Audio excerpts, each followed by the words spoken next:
નમસ્કાર મિત્રો,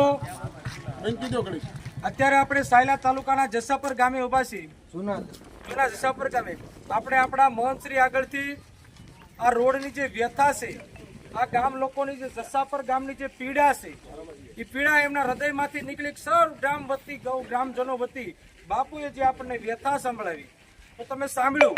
અમે પણ આજે સાયલાથી નેશનલ હાઈવેથી આજે જસાપર સુધી આવ્યા.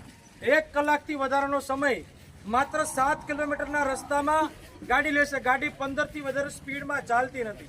હું તો એમ કહીશ કે ગુજરાત રાજ્યનું સાયલા તાલુકાનું આ જૂના જસાપર ગામ કે સાયલા તાલુકાનું ને પણ ગુજરાત રાજ્યનો ભાગ ન હોય એવું લાગે. અહીંયા આવે તો આપણને એમ થાય કે આ ગુજરાત રાજ્યનું આ જસાપર ગામ જ નથી. અહીં સૌના સાથ સૌના વિકાસની વાત કરવામાં આવતી હોય તો આ જસાપરનો રસ્તો તમે જુઓ કેટલી બદતર હાલ છે. એક પણ રસ્તામાં 10 મીટર પણ રસ્તો સારો નથી. ત્યાં 1 ફૂટ પણ રસ્તાનો કટકો પણ ત્યાં તમને જોવા મળતો નથી. જ્યાં પણ તમે જાઓ તો જાણે ઊંટ ઉપર બેઠા હોય એવું લાગે, અથવા તો દરિયામાં બોટ હાલતી હોય એવો રસ્તો છે મિત્રો. આવી રીતે મિત્રો રસ્તો આપણી ગાડી હાલતી હોય. કોઈ તમે લગ્ન પ્રસંગે જતા હોય તો આગળ તમારી આગળ કોઈ ગાડી થઈ ગઈ હોય તો તમે ગમે એટલા નાયા ધોલા નવા કપડાં પહેર્યા હોય તો ધૂળ ડમરીથી ઘેરાઈ જાવ છો. તો તંત્રને પણ અહીંયા જાગવું જોઈએ. આ ગામમાં એમ્બ્યુલન્સનો ફોન કરવામાં આવે તો એમ્બ્યુલન્સ પણ મિત્રો 1 કલાક સુધીના સમયમાં પહોંચતી નથી અને પહોંચતી નથી. પણ અહીંયા સુધી ગામ લોકોએ કીધું, તમે સાંભળ્યું કે એમ્બ્યુલન્સ અહીંયા આવવાની પણ ના પડે છે. સાયલા તાલુકાના ઘણા બધા ગામો છે કે જ્યાં એમ્બ્યુલન્સ આવવાની ના પડે છે. આ વિદ્યાર્થીઓ છે એને ઉજ્જવળ ભવિષ્ય માટે આગળ ગામ સુરેન્દ્રનગર કે સાયલા અપડાઉન શિક્ષણ માટે જવું હોય તો મિત્રો એને બસની સુવિધા આ ખખડધજ રસ્તાના કારણે આ વિદ્યાર્થીઓને ઉજ્જવળ ભવિષ્ય માટે એક બસ પણ સરકારશ્રીની અહીં પ્રોવાઈડ કરવામાં આવતી નથી. આરોગ્યની સુવિધા મળતી નથી. રોડ રસ્તા હોય, શિક્ષણ હોય, આ જસાપર ગામને માત્ર એમ લાગે છે કે માત્ર વિકાસના નામે મીંડું છે. વિકાસથી વંચિત ગામ હોય એવું સાયલા તાલુકાનું આ જસાપર ગામ છે. બીજી હું તમને વાત કરું કે સુરેન્દ્રનગર જિલ્લાનું સાયલા તાલુકાનું આ જસાપર ગામ ડીએમએફની ગ્રાન્ટ એટલે કે સૌથી વધારે રેતીની ક્વોરી, એમાંય ખાણ હોય, પથ્થરની ખાણો અને સૌથી મેટલ એટલે કે કપસી બનાવતો હોય કોઈ ગામ હોય તો મિત્રો જસાપર ગામ છે.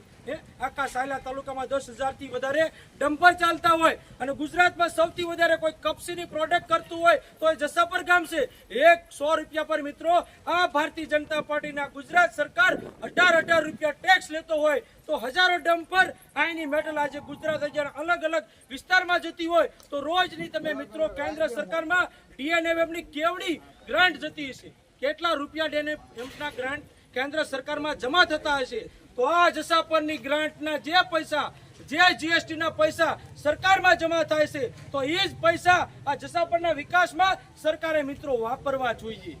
કારણ કે આટલી અબજો કરોડો રૂપિયાની જે અહીંથી ટેક્સ લઈ જાવ છો એ ટેક્સ તમે જસાપર ગામને કેમ આપતા નથી? આ જસાપર ગામનો આ જે રોડ રસ્તો કેટલો ખરાબ છે અહીંયા પછી તમને જોવો પડે. ત્યારે અમારી તંત્રને માંગણી છે કે જ્યારે તમે ભારતીય જનતા પાર્ટી હોય તો એમને કહીશ, એમના જે પણ આગેવાનોને કહીશ કે તમે અત્યારે જાઓ છો ગામડે ગામડે સભ્ય નોંધણી કરો છો. સભ્ય નોંધણી નહીં પણ જસાપર ગામના રોડની નોંધણી કરો. જસાપર ગામના રોડ પર કેવડા ખાડા છે, કેટલા મીટર ઊંડા અને કેટલા મીટર પહોળા છે મિત્રો એની નોંધણી કરો.